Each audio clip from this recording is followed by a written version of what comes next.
नमस्कार. जीवन मूल्य ह्या कार्यक्रमामध्ये मी माधवी आपल्या सर्वांचं स्वागत करत आहे.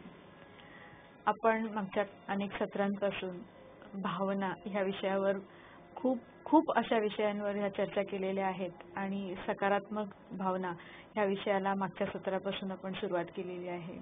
तर ह्याच सत्रांना पुढे आपण नेणार आहोत आणि आज एक अशाच विशेष विषयावर आपल्या सोबत चर्चा करण्यासाठी स्टुडिओमध्ये आहेत डॉक्टर सचिन. डॉक्टर सचिन, आपलं स्वागत आहे. ओम शांती. डॉक्टर सचिन, मागच्या सत्रामध्ये कालच्या सत्रामध्ये आपण विषय जो घेतलेला होता तो सर्वसाधारण सकारात्मक भावना काय आहेत, त्याच्यामध्ये तुम्ही 1-2-3 सकारात्मक भावना वेगवेगळ्या प्रकार जो आहे तो सांगितला. पण अगदी सगळ्यांच्या जिव्हाळ्याचा जो असा एक भावना जी आहे ती आहे खुशी. सुख म्हणा, खुशी म्हणा, हॅपीनेस ज्याला आपण इंग्रजीमध्ये म्हणतो. तर खुशी किंवा सुख जे आहे ह्याची एक्झॅक्ट परिभाषा म्हणजे काय आहे, ह्या भावनेला कसं व्यक्ती व्यक्त करतो, किंवा स्टेज ऑफ हॅपीनेस, सुखाची एक स्थिती जी आहे ह्याला तुम्ही कसं आपल्या शब्दांमध्ये मांडाल? सुख आणि समाधान हे 2 शब्द मराठीमध्ये वापरले जातात आणि एखादा व्यक्ती सुखी आहे आणि त्याबरोबर समाधानी आहे हा शब्द बरोबर येतो. काही वेळेला आनंद हा शब्द वापरला जातो. आपण मागच्या सत्रामध्ये पाहिलं की सुख आणि आनंद हे 2 वेगवेगळ्या गोष्टी आहेत, तर दोघांना मिक्स करू नये. आनंद ही चरम अवस्था आहे आणि ते लक्ष्य असलं पाहिजे. सुख म्हटलं की दुःख हे येतच, त्यामुळे सुखाची व्याख्या करताना आपण त्याची व्याख्या नकारात्मक पण करू शकतो की जेव्हा मला दुःख नाही आहे कोणत्याही प्रकारचं तेव्हा मी सुखी आहे. ही जी व्याख्या आहे ही नकारात्मक व्याख्या आहे. सुख किंवा ह्या सगळ्या ज्या सकारात्मक भावना आहे या निगेटिव्ह नाही आहेत, या पॉझिटिव्ह आहेत आणि या ॲब्सेन्सने डिफाईन करता येत नाही. ह्या पॉझिटिव्ह स्टेट्स आहेत, म्हणजे भरपूरतेची अवस्था आहे. सुखी म्हणजे ज्याला आपण दुसरा शब्द तृप्त आहे, म्हणजे ज्याच्या सर्व इच्छा पूर्ण झालेल्या आहेत तो सुखी असतो. तर जेव्हा इच्छा पूर्ण, जसं आता माझं जेवण झालं, पोट भरलं की मी सुखी आहे. ठीक आहे. मला अंगावर घालायला कपडे आहेत आणि मी सुखी आहे. मला राहायला छान घर आहे, मी सुखी आहे. तर ह्या ज्या बाह्य वस्तू आहेत त्या असताना मी सुखी आहे. आणि एक की माझी आंतरिक अवस्था आहे की या बाह्य वस्तू आहेत नाही आहेत, दे आर लेस इम्पॉर्टंट आहेत, पण माझी अवस्था सुखस्वरूप आहे. म्हणून सुख बाह्य वस्तूवर न राहता आपली आंतरिक अवस्था आहे. आणि ह्या अवस्थेमध्ये मनुष्य जेव्हा असतो तेव्हा त्याला डिस्टर्ब करणारी परिस्थिती नसते, किंवा परिस्थिती जरी आली तरी तो डिस्टर्ब होत नाही आणि त्या अवस्थेमध्ये तो जीवनामधील सर्व समस्यांना शक्तिशाली रूपाने सामना जातो. आणि हा सुखी व्यक्तीचे व्हायब्रेशन पण तरंग वातावरणामध्ये असतात. मराठीमध्ये आणखीन एक शब्द आम्ही वापरतो की सुखी माणसाचा सदरा कुठे मिळेल काय.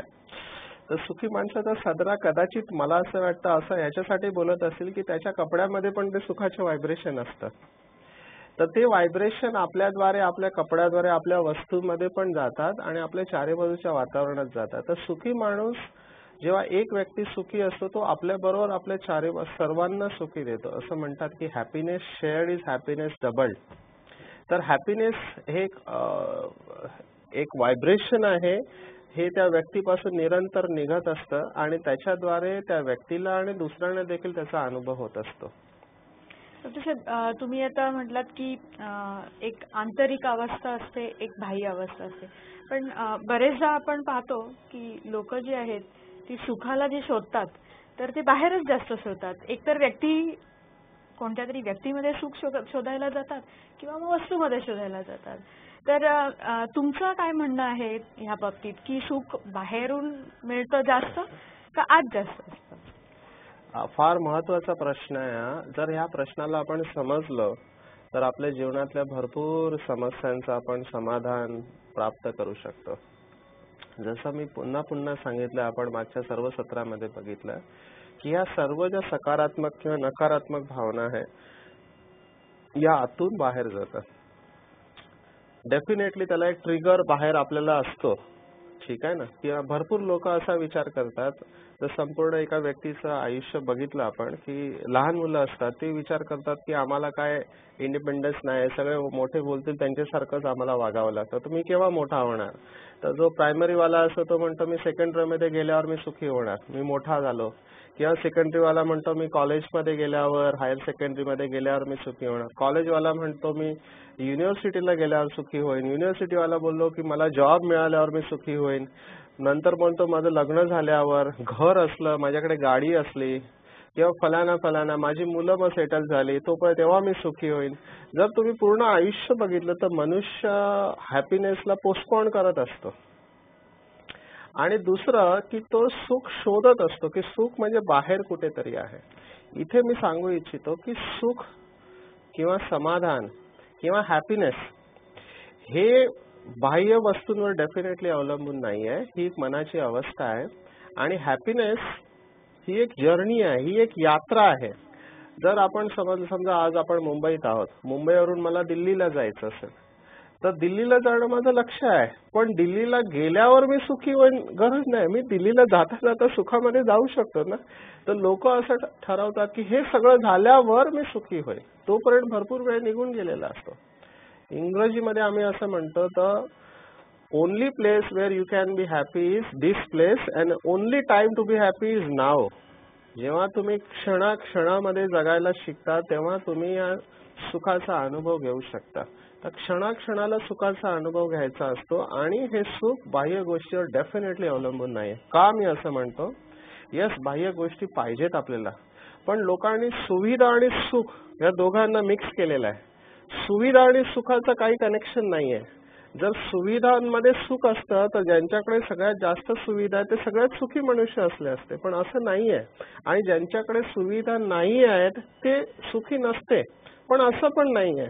त्यामुळे एक दिसून आलं की सुविधामुळे डेफिनेटली तुमची सुखाची पर्सेंटेज वाढण्याचे चान्सेस असतात, पण ते एक अवलंबून असतं. जोपर्यंत तुमचं सुख एखाद्या बाह्य गोष्टीवर, जसं तुम्ही छान म्हणालात, व्यक्ती आणि वस्तूवर अवलंबून असतं, तोपर्यंत ती जाण्याची भीती असते. कारण व्यक्ती आणि वस्तू दोन्ही विनाशी आहेत आणि सुख ही अविनाशी वस्तू आहे, गोष्ट आहे. तर विनाशीपासून तुम्हाला अविनाशी कसं मिळू शकेल? अविनाशी हा आत्म्याचा स्वधर्म आहे, तो विनाशी वस्तू किंवा पदार्थामध्ये नाही आहे. किंवा सुखाचा जो स्रोत आहे तो सुखाचा सागर परमात्मा आहे. तर जोपर्यंत तुम्ही सुखाच्या सागर परमात्म्याशी आपली बुद्धी जोडत नाही तोपर्यंत तुम्हाला अविनाशी सुख कसं मिळणार? त्यामुळे लोक असं पण म्हणतात की अगोदर मी फार सुखी होतो, आता मी सुखी नाहीये. का सुखी नाही? कारण तुमचा आधारच चुकीचा होता, तुमचं फाउंडेशनच चुकीचं होतं, तुमची बिल्डिंगच चुकीच्या फाउंडेशनवर होते. हा, बाह्य वस्तू तुम्हाला सुविधा देणार पण सुख देण्याची गॅरंटी नाही आहे. त्यामुळे सुख ही आंतरिक अवस्था आहे, आत्म्याचा एक गुण आहे, 7 गुणांपैकी एक महत्वपूर्ण गुण आहे आणि त्याचा स्रोत परमात्मा आहे. जोपर्यंत परमात्म्याशी आपला कनेक्शन नाही तोपर्यंत आपण निरंतर सुखी होऊ शकत नाही. डॉक्टर साहेब, तुम्ही म्हटला की सुख हे एक आत्म्याचा गुण आहे, आंतरिक गुण आहे. तरी सुद्धा आजकालच्या दुनियेमध्ये आत्म्याचा गुण असताना सुद्धा आज एकही अशी व्यक्ती आपल्याला सापडणार नाही की जी दुःखी आहे. मग दुःखाची अनुभूती का होते लोकांना, जेव्हा की मूळ गुण सुखाचा आहे? त्यामुळे दुःखाची अनुभूती होण्याचं काय विशेष कारण आहे? कारण हे सगळ्यांनाच जाणवतं. एक आहे की राजाचा मुलगा आहे, ठीक आहे ना, आणि तुम्ही कल्पना करा एक राजाचा मुलगा आहे आणि तो सगळीकडे जाऊन सगळीकडे भीक मागतोय, मला थोडे पैसे द्या ना, मला थोडे पैसे द्या ना. विडंबना आहे की एवढ्या मोठ्या राजाचा मुलगा असून देखील तो भीक मागतो आहे. का? कारण त्याला माहिती नाही की तो राजाचा मुलगा आहे. तर नुसतं नॉलेज, नुसतं हा विषय समजून चालत नाही की मी सुखस्वरूप आहे, त्याचा अनुभव झाला पाहिजे. आणि लोकांना तो अनुभव झालेला नसल्यामुळे किंवा ते ज्ञान नसल्यामुळे, तो अनुभव न झाल्यामुळे ते बाहेर सुख शोधत असतात. त्यामुळे सर्वप्रथम आपण स्वतःला जाणीव करून द्यायची की मी हे शरीर नाहीये, शरीरापेक्षा भिन्न एक चैतन्य शक्ती आहे आणि माझा स्वधर्म सुख आणि शांती आहे. जोपर्यंत हा अनुभव होणार नाही तोपर्यंत आपण बाहेरच सुख शोधत राहणार. त्यामध्ये मनुष्याचा काही दोष नाहीये. इंग्रजीमध्ये आम्ही असं म्हणतो की we all want right things but we are looking at wrong place. आणि मी हे डी ॲडिक्शन मध्ये, नशामुक्ती क्षेत्रामध्ये काम करत असताना भरपूर लोकांना बघितले, भरपूर म्हणजे भरपूर, आणि ऍडिक्शन जेव्हा आम्ही म्हणतो तर लोकांना असं वाटतं की फक्त दारू, सिगरेट, तंबाखू. नाही, very sorry. Addiction shopping addiction पण असू शकतं, फूड ऍडिक्शन असू शकतं किंवा रिलेशनशिप ऍडिक्शन असू शकतं. तर भरपूर ऍडिक्शनचे प्रकार आहेत. सगळ्यांमध्ये जर रूट कॉज आपण बघितलं की ते हे सर्व लोक ज्यांना नशा असतो ते सुखाच्या शोधात असतात. एका इंजिनियरला मी विचारलं की तू का बाबा सिगरेट पितो? बस असं घेतली सिगरेट एकदम किक, शांती आणि सुखाचा अनुभव होतो. त्याला शांती पाहिजे असते किंवा सुख पाहिजे असतं, पण तो शोधत कुठे असतो? सिगरेटमध्ये. एखादी व्यक्ती जेवणामध्ये सुख शोधत असतो जेव्हा त्याला मिळत नाही तेव्हा. तर शॉपिंग केलं की बरं वाटतं. तर अल्टिमेटली आपल्याला पाहिजे असतं सुखाचा अनुभव, आनंद पाहिजे असतो, खुशी पाहिजे असते, पण आपण शोधतो बाहेर कारण आपल्याला ती मिळत नाही. त्यामुळे आपल्या सर्वांना या सुखाची आवश्यकता आहे कारण तो आपला ओरिजिनल स्वधर्मच आहे. पण जेव्हा आपल्याला तो आपल्यामध्ये भेटत नाही किंवा अनुभव होत नाही तेव्हा आपण बाहेर जातो. त्यामुळे मला असं वाटतं की जोपर्यंत आपण राजयोग ध्यानाचा अभ्यास करत नाही तोपर्यंत हा शोध जारी राहणार आहे. लोक असंच करत राहणार आहे. जेव्हा आपण स्वतःला अनुभव करतो की मी आत्मा आहे तेव्हा ते ऑटोमॅटिकली स्वतःहून हा सुखाचा आविष्कार आपल्या स्वतःला व्हायला लागतो. डॉक्टर साहेब, एक असा प्रसंग होता की असं घरच्या एका प्रसंगामध्ये आमच्या एका थोर व्यक्तीने एका लहान मुलाला सहज आशीर्वाद असा दिला की सुखी राहा. आणि चटकन त्या लहान म्हणजे अगदी मी म्हणेन 10-12 वर्षाचं मूल असेल ते, त्याने विचारलं जरुरी आहे का?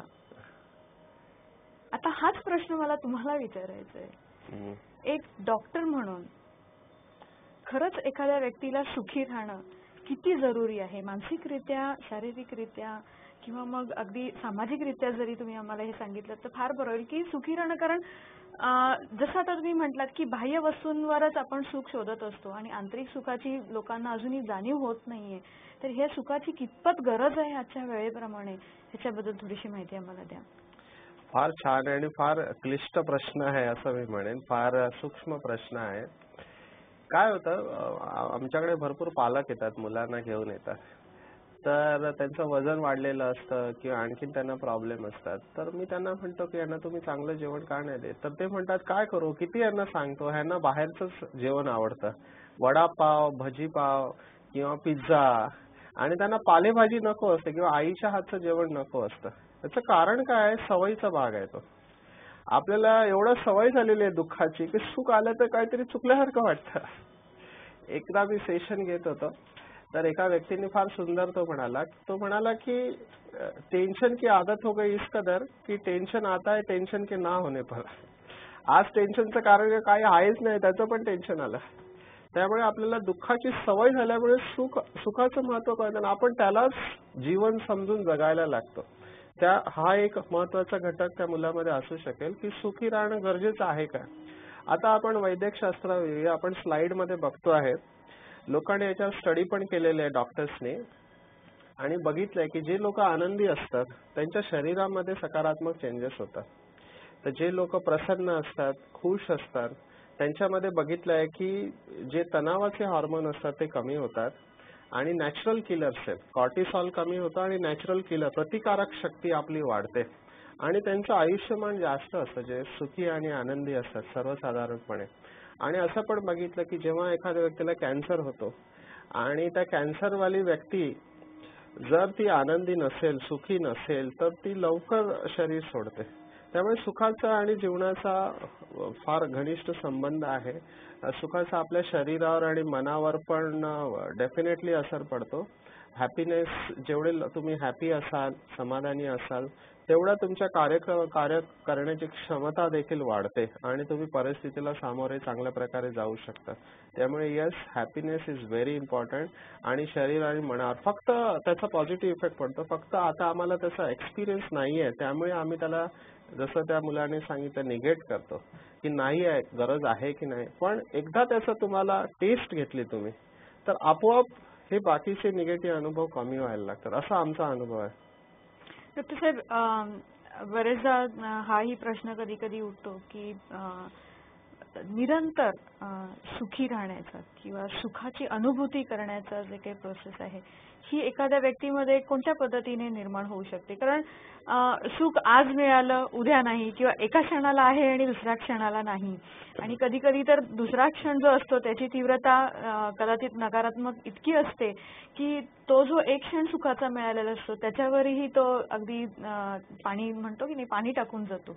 तर निरंतर ह्या स्थितीमध्ये राहण्यासाठी काही विशिष्ट असे तुम्ही आम्हाला गोष्टी सांगू शकता की काही आपण करू शकतो रोजच्या जीवनामध्ये की जेणेकरून व्यक्ती अगदी निरंतर त्या अवस्थेमध्ये त्या नॉर्मल स्टेजमध्ये राहील, नॉर्मली सुखी राहील? एक दृष्टिकोन आपण जीवनामध्ये अंगीकारला ज्याला आपण इंग्रजीमध्ये ग्रॅटिट्यूड म्हणतो किंवा कृतज्ञता भाव म्हणतो. तर सुखी माणसामध्ये आम्ही हे लक्षण पाहिलेलं आहे की जे सुखी मनुष्य असतात ते कृतज्ञ असतात. सकाळी उठल्यावर एका व्यक्तीला विचारलं की तू नेहमी आनंदी का असतोस, काय तुझं सिक्रेट काय? तो बोलते सकाळी उठल्यावर मी स्वतःला एकच प्रश्न विचारतो, तुला कसं राहायचं आज?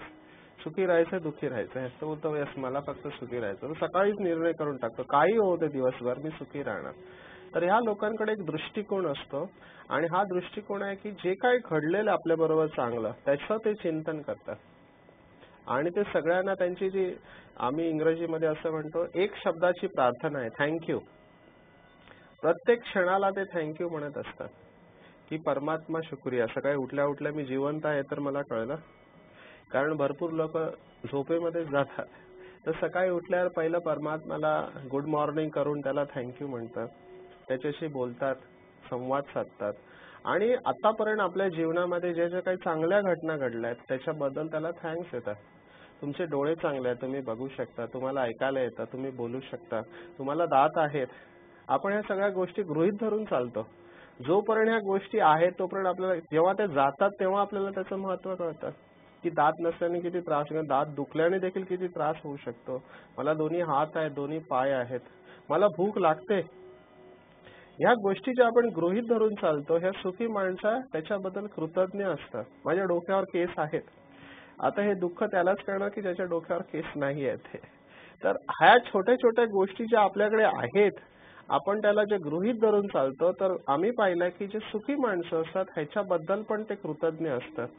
तर कृतज्ञतेचा दृष्टिकोन आपल्या जीवनामध्ये आला आणि प्रत्येक गोष्टीला आपण शुक्रिया केला की थँक गॉड, किती चांगलं झालं. आणि असा दृष्टिकोन ज्यांच्याकडे आहे मला नाही वाटत ते कधीही आयुष्यामध्ये दुःखी होऊ शकते. त्याच्यावर एक गोष्ट मला फार सुंदर वाटली ज्याने माझं आयुष्यामध्ये मला फार प्रेरणा दिली. एका गुरुने आपल्या शिष्याला सेवेसाठी पाठवलं.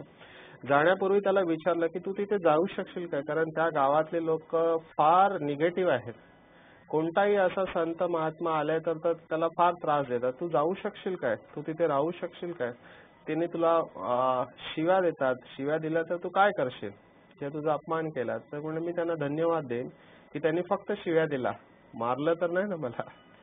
तर तो गुरु त्याला दुसरा प्रश्न विचारतो की समज तुला त्यांनी मारलं देखील, दगडाने पण मारू शकतात ते, तर तुला त्यांनी जखमा दिल्या तर तू काय करशील.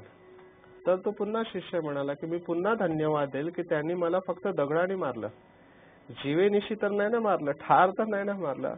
मग त्याचा गुरु त्याला शेवटचा प्रश्न विचारतो आणि म्हणतो समज वर्स्ट टू वर्स्ट केस मध्ये की त्या गावच्या लोकांनी तुला जीवेनिशी ठार मारलं आणि तू एकदम मरायला आलास, त्यावेळेला तू काय विचार करशील त्या लोकांबद्दल. तर त्याने पण सुंदर उत्तर दिलं. तो म्हणाला की मी पुन्हा त्यांचं धन्यवाद देईन.